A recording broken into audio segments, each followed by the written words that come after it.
So also, man, I want to talk about the Joe Budden podcast, man. Right. I told you, you had I had to bring you to the light. Yeah. And I think I helped you a little bit. You've been helping me a lot. Like now on just like your thought process, how you critique. I'm gonna get to it. Yeah, I'm gonna get to it. He did. Whether you, because I learned to do this, and everybody ain't gonna be able to get there. Where you could watch somebody's shit and then be like, okay, I don't like this, or I might not agree with this person, or like how they move, but I respect the content being good, or I respect their grind. Because I had to learn that myself. Yeah. And I even still make sense. I make mistakes of it today where... No, you don't. Well, no, let me say... Hold on, let me say that. You don't make no mistakes. I follow you. This is my thing. What I do is, at times, I have been trying... I'm guilty of trying to make somebody else have the same morals and integrity and respect that I have for the game, and you can't do that, bro. You can't do. You can't look for yourself and nobody else. And that's one of my biggest mistakes in this game. I had that figured out in life. You feel me? I had that figured out in life. Yeah. But coming into this, it's a different life. Yeah. In my personal life, I wouldn't be fucking with nobody. Yeah. I would just be chilling, kicking it with my niggas, kicking it with my people I roll with, and that's it. But in this, you got to get out here and meet. If you want to be great, you're going to have to rub some shoulders. Man. You want to be great, you're going to have to build some relationships. To be great, you're going to need some type of a team. Yeah. So I had to readjust into fucking with people that I probably wouldn't fuck with. And then now, me talking to them, I'm like, well, nah, nigga, you moving like this or like that now. Yeah. That ain't what's up, nigga. Yeah. But in my personal life, I can do that because I don't have to deal with people I don't know. Yeah. And so that's one of the things, like I think, like with Joe Budden or different other creators, where like you might not have seen out of all the things they would say and do. Yeah. But as of late, like Joe Budden podcast was my favorite podcast. Bust a bag. Yeah. That was the podcast that got, and I've got a lot of podcasts I just fuck with. I'm gonna answer that question. I'm glad you said it the way you did. Of course I fuck with Wallow and Gilly. They lit as fuck. Shout out to them guys. Shout out $1 Million Worth of Game. $1 Million Worth of Game. They doing their shit. Drink Champs doing their shit. Shout out Noriega. Noriega and everything on their staff going crazy. Shout out AD.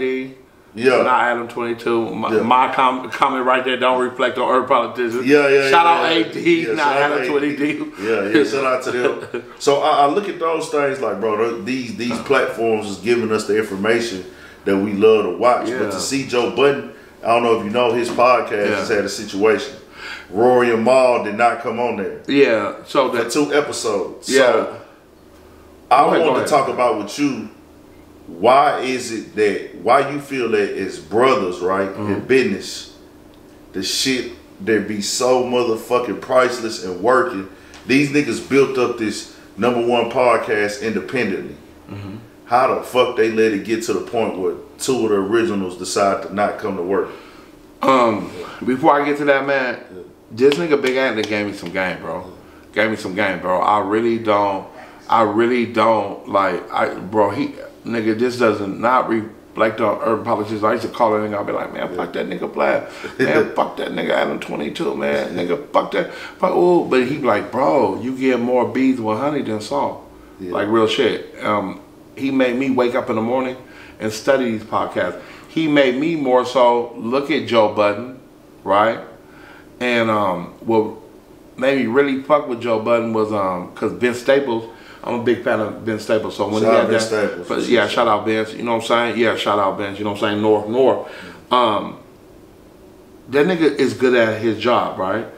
I had a personal thing about like the Love and Hip Hop Design the Third, the Charlemagne's, the E-Bros, you know what I'm saying? Shout out Sway from Northern shout out Sway. I fuck with Sway heavy. Yeah, heavy. You know what I'm saying? So to salute this brother next to me, back, I ain't talking too fast, and I hope y'all ain't listening too slow. A youngster giving me some game, right? As in to revamp and study, right? To tell y'all how this shit really started, me and my brother Fats, the first show ever, No Jumper, when he was with Stupid Young, and he was outside the studio. And then after that, we watched Drinking Champs before Revolt. That's how all this shit started. Straight legs on checks. That's how I studied. But as me really being in the streets, I critique. Now, to get back to the question of Joe Budden, Let me tell you something about us blacks, bro. We're competitive. We're naturally competitive being from tribes. We're so competitive being from tribes. In the slave trade, the stronger tribes used to take the weaker tribes and give them to the Spanish slave trade. But let me tell you something about Joe Budden, bro. I'm glad you asked that. And it's a lead up to every other black that's in the industry that really don't come from the out the mud. When you feel it, like talk is like counterfeit money. You can't spend that shit no more. You know what I'm saying? His vibe, him passing for all that money and getting that deal, you looking at $1 million worth of game and you hating on all these other podcasts and then the lies. Nigga, you was the same nigga on Love and Hip Hop talking about you had a ecstasy edition. Talking about you in love with a bitch, but now nigga, you was the weakest one in Slaughterhouse, right? Right? But at the same time, me to talk my shit, you done built this out the mud, I'm gonna talk my shit. It goes everything. Nigga, what's known don't gotta be said. Why they didn't show up to work? They didn't show up to work for the same thing that everybody else in the industry says about them. Because Gilly the King could have won with a move. Every other podcast could have won with a move behind. So, but then when you have some of the originals don't show up to work, and Gilly the King, and while they start over there, I don't have to ask so many questions. Now you on Gilligan's Island. Now you on Gilligan's Island. You stranded on Gilligan's Island. You know what I'm saying? That I hope I wasn't talking in too much code. That's my answer to that. Damn, Joe Budden, you just passed. You just passed for hell. Matter of fact, man, you was talking on live. We saluted you. Damn, you just hella passed. But now you, damn, didn't them boys don't show up? So I looked at that situation myself. I like it. He talked different to me. Well, no. I'm just saying because I haven't got all the facts of everything yet. We haven't. Because all I know is Mal put out a tweet. Never negotiate your respect. That was 4 days ago. Your respect is non-negotiable. Wow. So Joe Budden said it's not about money. Then he also said he had talked to Rory Mal. But at the end of the day, the fans, you know, I heard him talking and you haven't told us anything really. And I guess he waiting to tell us exact details, but this is the thing, right? Even with my platform, I have built my platform. Of course, we talking. Okay, but no, I'm telling you the difference between a Joe Budden podcast and a lot of other podcasts, right? And other platforms and this platform.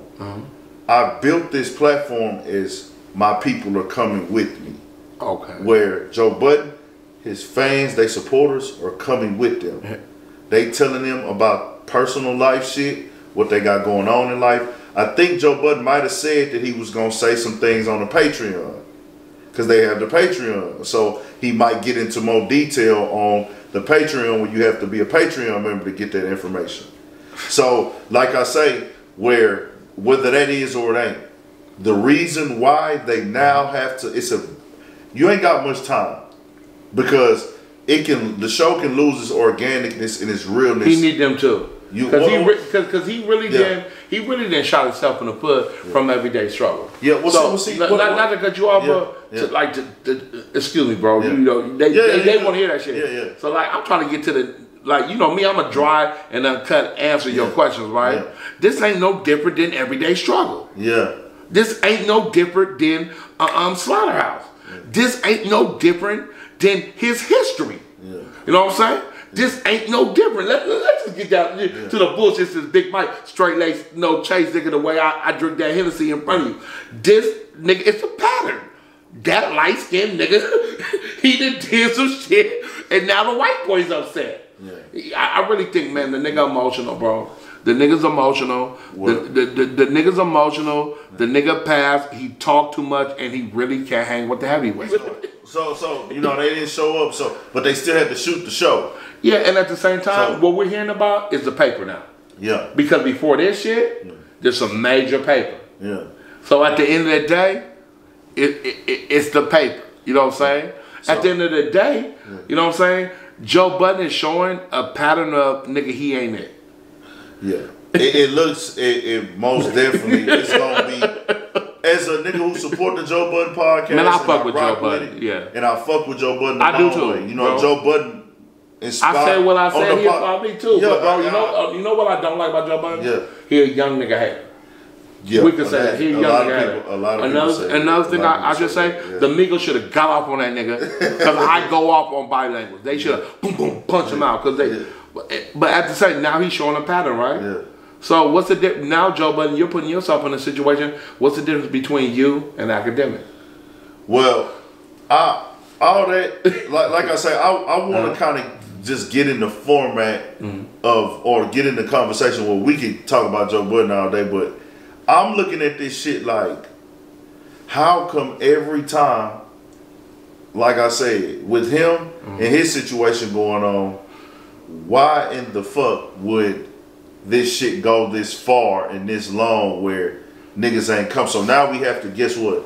There's gonna be a situation where if they don't tell us exactly what happened, everybody gonna look at them like they so they gotta tell us what happened. So thank you for reeling me back in. Yeah. Just to answer your question, point blank, that nigga soft. He's emotional. He's emotional.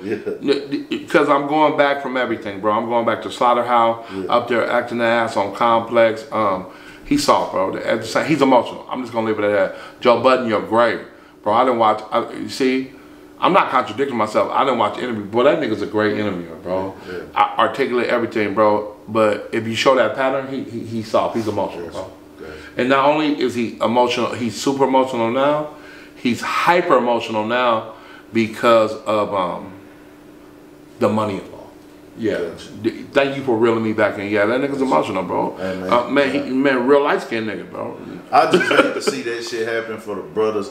But hey, man, this a part of it. You know, all Cruz break up. We just seen Rockefeller break up. We just seen this break up. We just seen that break up. We just seen this break up. It's just part of the game, man. It's all good. We just seen Cash Money break up. Death Row break up. All this shit break up. G-Unit.